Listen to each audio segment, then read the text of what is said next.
اولا السلام عليكم. اليوم الاخوان القصه اللي غنعاود لكم قصه اللي ما يمكنش انها تخطر لكم على البال.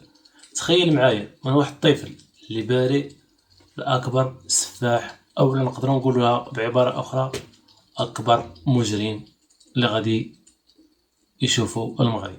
اي الاخوان، واحد الشخص من واحد الطفل اللي صغير بسبب كلمه او بسبب الفاظ اللي كتقال في الزنقه، كلام ديال الزنقه ديال الدراري، غيتحول اكبر الجرائم اللي ما يمكنش ان تخطر لكم على البال.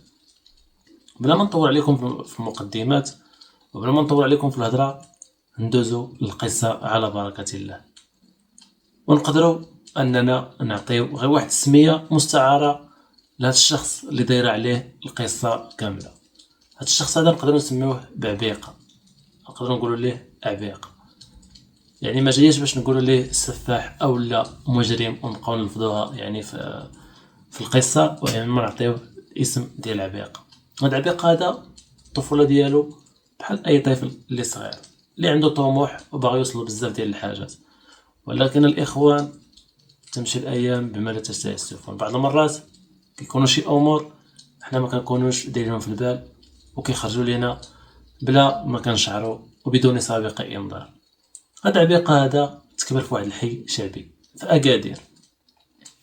هاد الشخص جابتو الام ديالو بالاحرى، يعني كاين غير هو الام ديالو كتصرف عليه، جابتو زعما باش يقرا وباش يكبر بحالو بحال اي طفل صغير.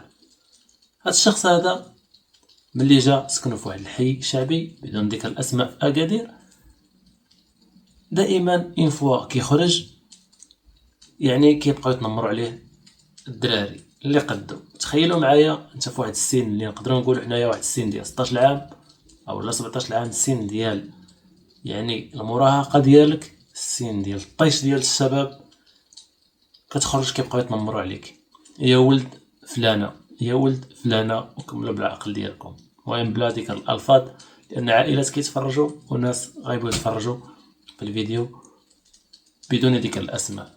تخيل معايا انك ديما تخرج بقاو يتنمروا عليك. وشوفوا هنايا غنوقف واحد شويه.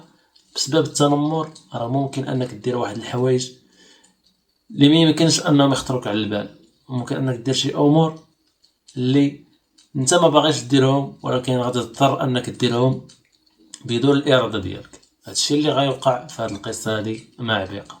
من بعد ما جاو الاكادير وسكنوا في الحي الشعبي، خرج بالتنمر، دائما كيخرج يا ولد فلانه يا ولد فلانه يا ولد فلانه.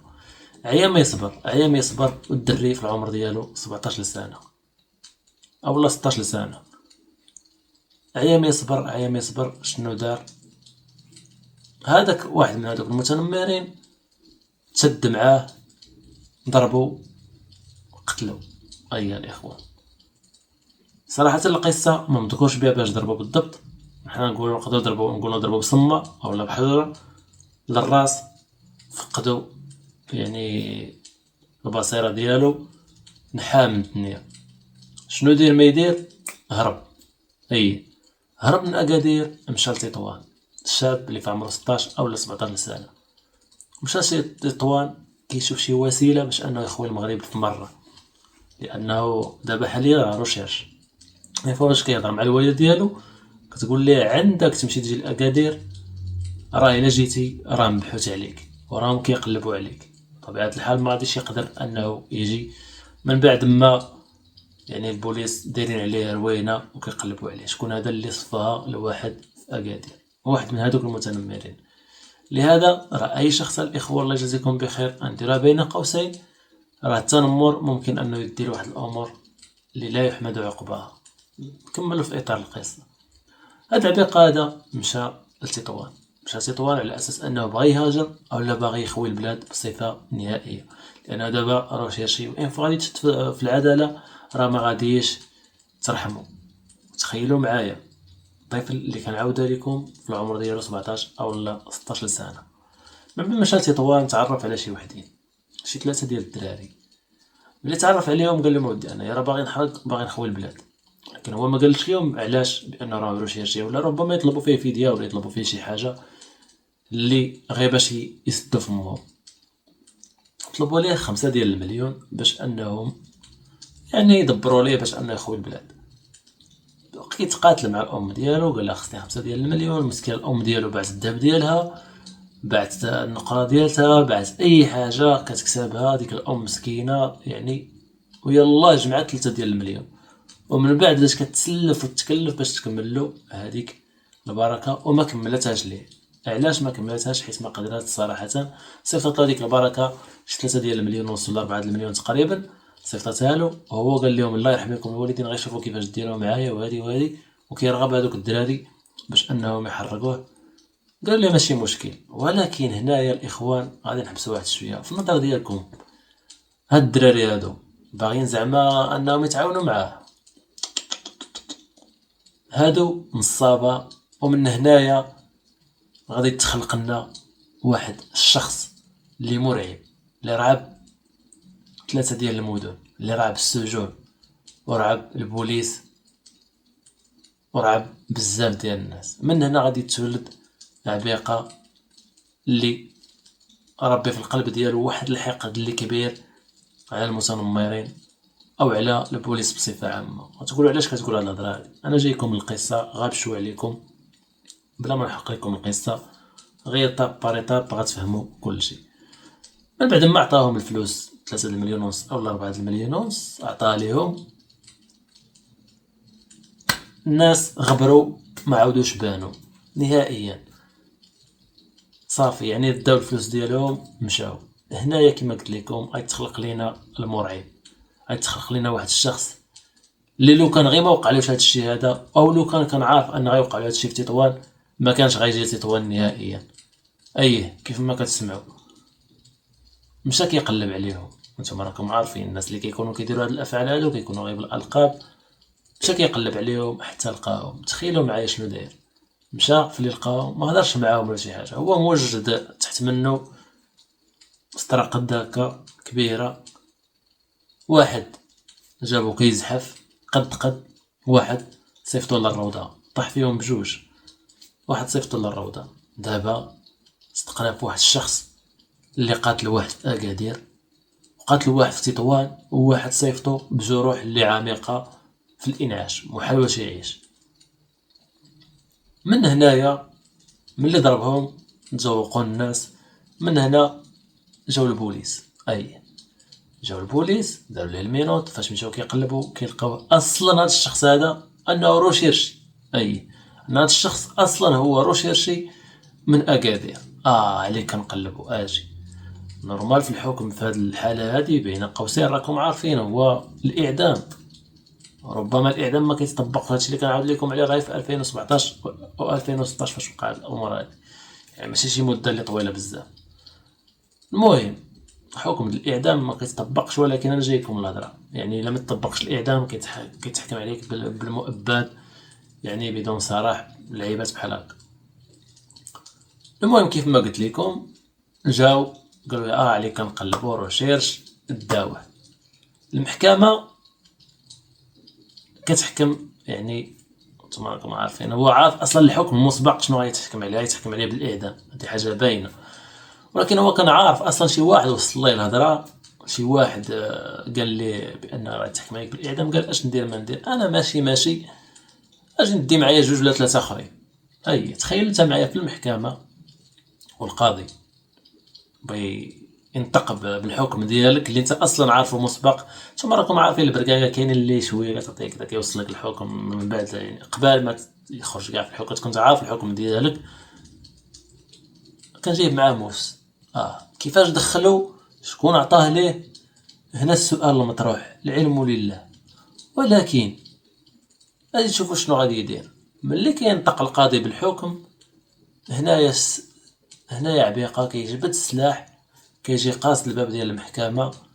بوليسي مسكين واقف تمايا، الخدمه ديالو هذيك، بغا يتلقالو مع بيتلقالو كيجبدها كيخشي عليه من الكرش ديالو حتى كتخرج من الدار ديالو. وكذلك واحد اخر كيتلقى ليه حتى هو دوز عليه. المهم حتى تجوقوا عليه البوليس وشدوه. دابا فين صدقنا جريمه قتل في اكادير، جريمه قتل وواحد في الانعاش في تطوان، وجوج ديال الجريمات قتل في البلاصه فاش غادي يتحكم في تطوان. ولكن هو ما داوش لتطوان، هو داوه للحبس ديال مكناس. هنا زاد تكبر فيه داك الحقد، زاد كبر فيه الحقد على البوليس وعلى الجند او على المخزن بصفه عامه، وما بقى عنده كسر. يعني انا ماشي اللي جا قدامي غنديه، هو بهاد الفكره هادي باش ماشي. شوفوا معايا شنو غادي يدير في الحبس. نتوما راكم عارفين في الحبس كيتباع الشوكولات، كيتباع الخبره، العيبات بحال هكايا. شحال هادي القضيه كانت سايبه، ماشي بحال هاد الوقيته هادي دابا حاليا داكشي يحسي مسي. المهم هو كان كيجمع واحد البركه في الحبس، كان زعما يدير عقله شويه وهادي بعد على المشاكل. وانتم اصلا عارفين، نرجع لكم واحد القضيه بعدا فاش دخل الحبس. فوا دخل الناس عارفين علاش داخل اصلا، ودغيا دار بلاصتو في الحبس. نتوما راكم عارفين الحباسه، فلان علاش جا، دار ضرب فلان، قاتل فلان وضرب بوليسي وهادي، دار بلاصتو في الحبس. قال اجي نتكلم شويه. ولكن بنادم ما كيخليكش انك تكلمه، كيف ما كيقول هو باللسان ديالو، انا ما قلت حتى شي حاجه. اسيدي شنو وقع؟ هو كان كيبيع كدا وكان خبي واحد البركه تحت المخده ديالو في الاخر. وفي النورمال راه ممنوع انك تدخل معاك شي حاجه ولا. ولكن المهم هو خبي واحد البركه، ما نقول لكم 4000 درهم، ما نقول لكم 5000 درهم، المهم ربي واحد البركه بحال هكا بهذا القدر هذا. جا واحد البوليسي كيقلب كيلقاها كيديرها في الجيب ديالو. هذاك الشخص اللي بغى يبردها فاش مشى ما لقاش الفلوس، شنو دار في النظر ديالكم؟ نتوما عارفين الناس كيقادو تمايا امور بدائيه. يعني كاين شي حوايج قاد لك برجليجه، قاد لك بها مضى، يدير شي قبضه ديال الثوب يلوي عليها. المهم شي حاجه كيقادها فورشيت، شي حاجه بحال هكا. ما كنقول لكم شي واش تقديرها ولا شي حاجه. المهم راه انا كنفهم لكم باش تعيشوا معايا الاجواء وتعيشوا معايا القصه كيفاش دايره. المهم هو جاب واحد الجليجه كان بارد هكذا، خرج قصدك خونا نيشان، حيت كان هو ضروري كيكون معاك واحد في الزنزانه. قال له ودي فلان هوتي، قصدو نيشان ما هضرش معاه، ضربه جابو كاو. جا واحد خونا اخر بيطاكي عليه، حتى هو بجروح عميقه شي 36 غرزه. المهم تتكششوا عليه البوليس وشدوه. دابا شحال من جريمه صدقنا فيها، اشنو داروا ليه؟ هبطوه المكناس. وخونا تحسبوا زعما يقول زعما لا صافي لين على الشيطان ولا لا. داو المكناس اكفس حبس انفرادي. انتم راكم عارفين حبس انفرادي مسائل. راه ما قبل ما نقول لكم فاش داو الحبس الانفرادي، باش ما ننساش واحد اللقطه. فاش داو الحبس ديال مكناس كيحاول يهرب، حيت كانوا دايرين له غير المينوط، فهمت؟ ما كيخلوش كيفاش يتململ ولا شي حاجه. هو كان كيحك المينوط دائما، كيحكوا مع الحديد حتى طرطق واحد بحال تقول واحد السرجم. هو تبارك الله ما عرضو طول، وخونا تبارك الله شي 2 متر في الطول وعريض وداكشي. سبحان الله كاين اللي الجينات ديالو هكا دايرين طويل وعريض، سبحان الله ما يحتاج لا تريناج لا والو. ديك الضربه اللي بغى يضرب في الحيط، يعني في السرجم باش يخرج باش يهرب، حصل وعرض كما قلت لكم عرضو طول وداكشي. جاو البوليس شدوه تما كيهبطوه للاكاب، هبطوه البيت مينط. حاجه الا بغيتي ديرها على حوايجك، ما كاين لا تقاشر لا والو. بيت فيه متر على متر ولا متر ونص على متر، المهم باش تنعس الدص. كاين لا ناموسيه لا والو، الدص. تخيل معايا تمايا شنو بقى كيدير. المينوط بدا كيحكو والحاقد كيزيد يتحقد فيه، كيحكو حتى داك المينوط تهرس. كاين البوليس ما ردينش البال، وكانوا كيخرجوه مره يشم الهواء كايا برا ولا. ولكن واحد من البوليس في واحد النهار خرجينو، شنو دار؟ كان هذاك المينوط ما عرفتش كي دار، تخرج ردو مضى صغيور معاه، كيخرج معاه كيدور، واحد كيخشيها ليه كيجيبو بالوقفه ديالو، الثاني جاي نازل عليه ديك هكا وكيشد داك الموس هكا في اليد ديالو. ولكن مع الموس صغيور وماضي كي دايرين يصنعوا العلم لله، كي دايرين يصنعوا.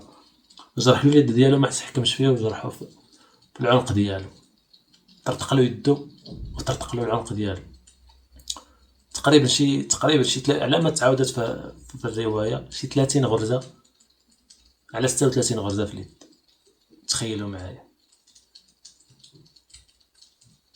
والاخر مسكين هذاك اللي تضرب كيقول لي حشومه عليك عبيقه، شنو درت لك انا على مولا وليدات، وكيغوت.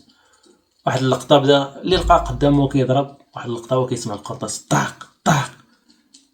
تحسبوا نتوما زعما حباس هنايا ولا سالا؟ لا لا لا لا، ما زاد غير كمل في العمايم حتى كتجيلو قرطاسه باق في الجبين ديالو، طيحاتو على وقته. عبيقه مات وهو كيحاول انه ينجى بالحياه ديالو. وهنا الاخوان كتكون القصه قسالات. نتمنى ان تنال الاعجاب ديالكم. ولكن الخوت، قبل ما نختم القصه، هي واخا سالات، ولكن بغيت نعطيكم واحد الحاجه. الله يجازيكم بخير. حاولوا تربوا وليداتكم، حاولوا انكم ما تربيهمش على التنمر على الناس، حاولوا انكم تعتنوا بالوليدات ديالكم، لان راه كلمه بسيطه ممكن انك تشوف واحد الانسان اللي انت ما باغيش تشوفه. ممكن انك تشوف واحد الشخص اللي هو اصلا بالذات ديالو ما باغاش يرجع هذاك الشخص، كيف ما وقع العبيقه دا معاه اكثر من 7 ديال الرواح ولا 8 ديال الرواح، والسبب فيهم هادشي كامل في القصه كلمه واحده: يا ولد كملوا من عقلكم. الزنقه كيسبلك بلم ديالك. تهلاو ليا الاخوان في راسكم. تحياتي لكم. نتمنى القصه تنال الاعجاب ديالكم، نتمنى السرد يكون واضح. تهلاو ليا في راسكم. بيس ليكم.